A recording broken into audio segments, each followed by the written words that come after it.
भगवान विष्णु तथा गरुड़ के संवाद में गरुड़ पुराण पाणिलोक के लोक तथा पर में होने वाली दुर्गति का वर्णन, दशगत्र के पिंडदान से यतना देह का निर्माण, शिव धर्म ही विहित मूल है, वेद जिसका स्कंध तन साकैज है, पुराण रूपी उपदेश से जो समृद्ध है, यज्ञ जिसका मोक्ष है और इसका फल है।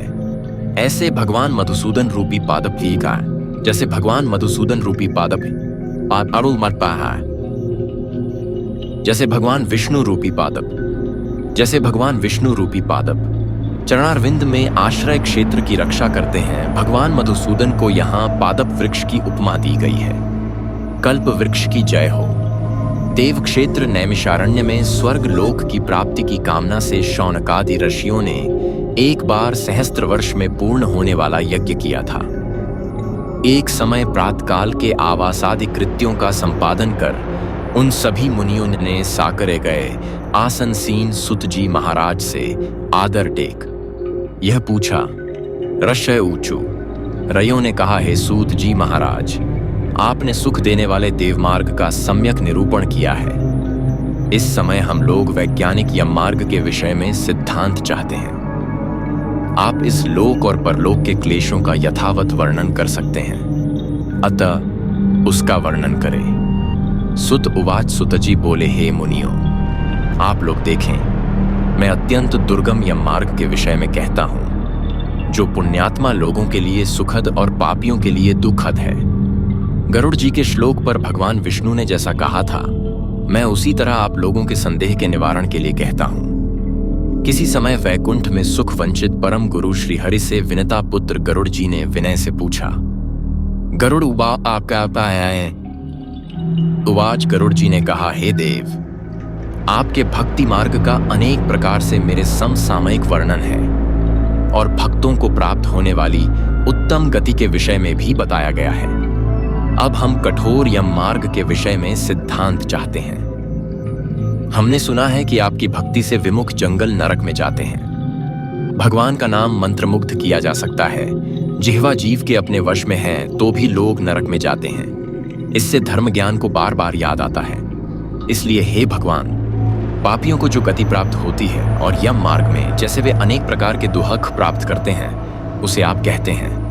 भगवान श्री उवाच, श्री भगवान बोले, हे पक्षींद्र, सुनो, मैं उस यम मार्ग के विषय में कहता हूं, जिस मार्ग से पापीजन नर्क की यात्रा करते हैं और जो सुनने वालों के लिए भी गुरु है।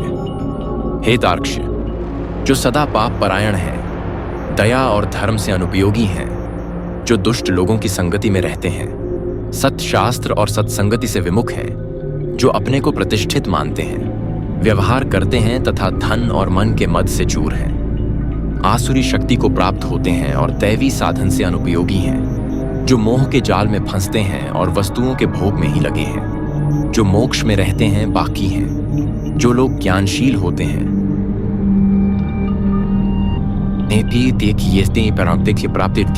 प्राप्त होती है। पापी मनुष्य दुहक अंधकार यम यातना प्राप्त करते हैं। पापियों को इस लोक में जैसे दुख की प्राप्ति होती है और मृत्यु के बाद वे जैसे यम यातना को प्राप्त होते हैं, उसे सुनो।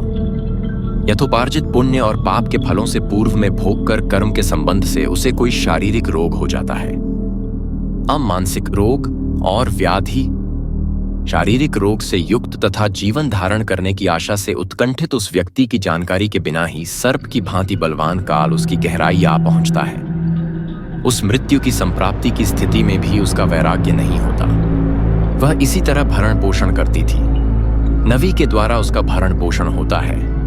वृद्धावस्था के कारण विकृत रूप वाला और मृणाभिमुख वह व्यक्ति घर में प्रतिभा दी हुई भूख को कुत्ते की भांति खाता हुआ जीवन उजागर करता है।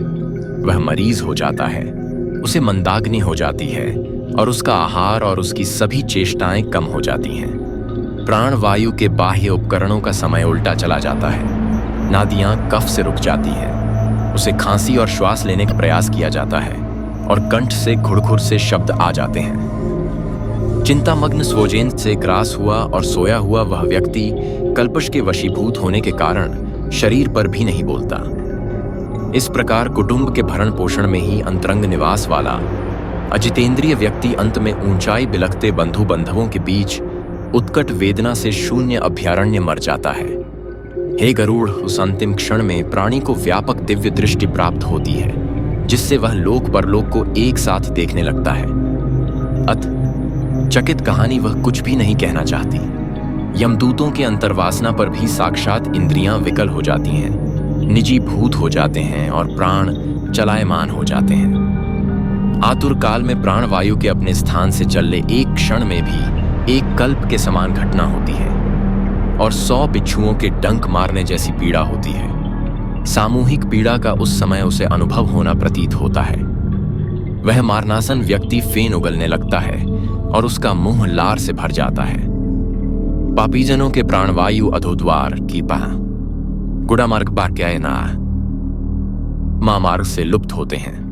उस समय दोनों हाथों में पाश और दंड धारण किए हुए नग्न, दांतों को कटकटाते हुए क्रोधपूर्ण उत्सव वाले यम के 2 भयंकर दूत निकट में आते हैं। उनके केश ऊपर की ओर उठते हैं। वे कुछ के समान काले होते हैं और 3-3 मुख वाले होते हैं और उनकी नख आयुध की भांति होती हैं। उन्हें देखने वाला हृदय विदारक मरणासन्न मल मूत्र का विसर्जन करने लगता है।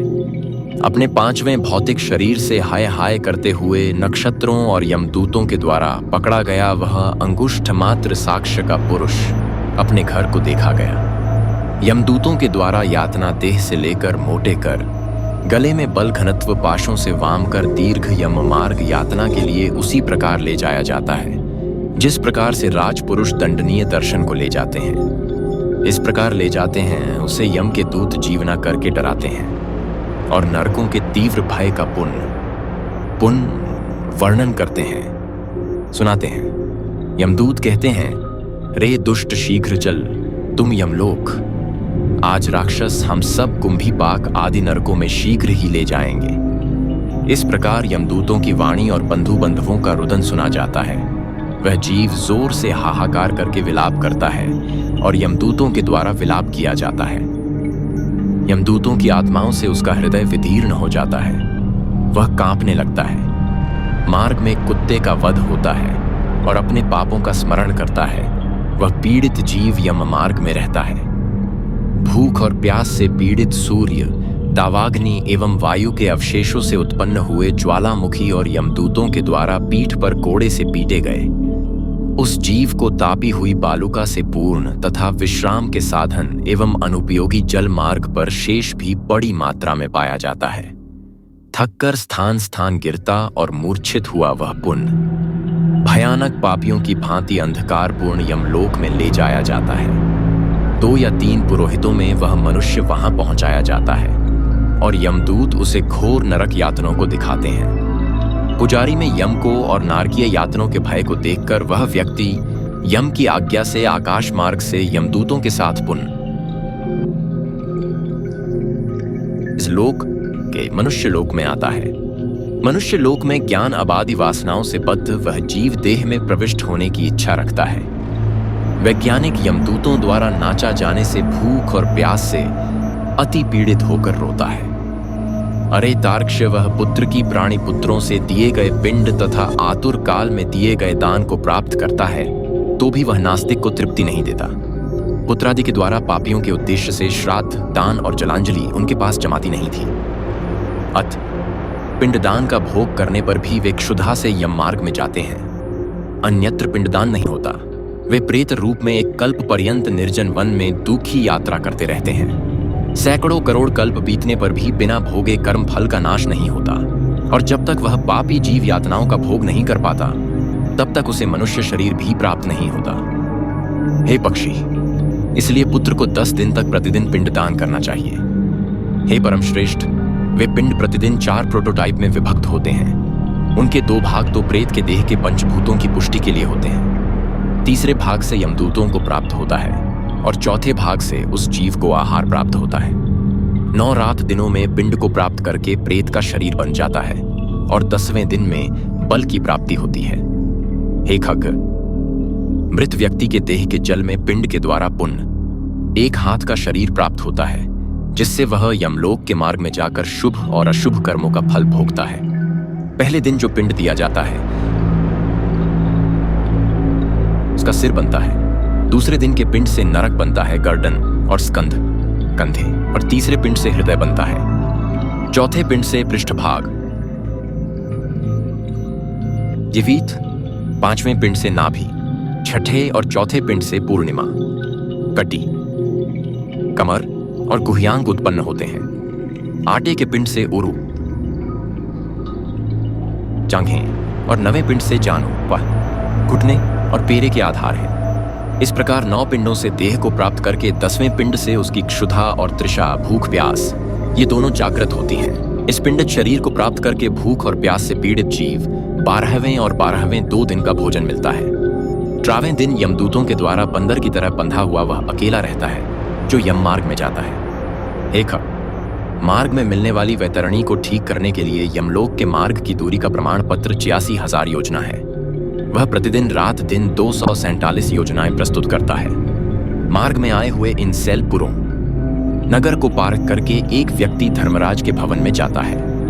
1 सौम्यपुर, 2 सौरिपुर, 3 नागेंद्र भवन, 4 गंधर्वपुर, 5 शिलागम, 6 क्रौंचपुर, 7 करोड़ीपुर, 8 विचित्र भवन, 9 बहवापदपुर, 10 खतपुर, 11 नानाक्रंदपुर, 12 सुतप्त भवन, 13 रौद्रपुर, 14 पयोवर्णपुर, 15 शीतलहपुर तथा 16 बहुभीतिपुर को पार करके इनके आगे यमपुरी में धर्मराज का भवन स्थित है।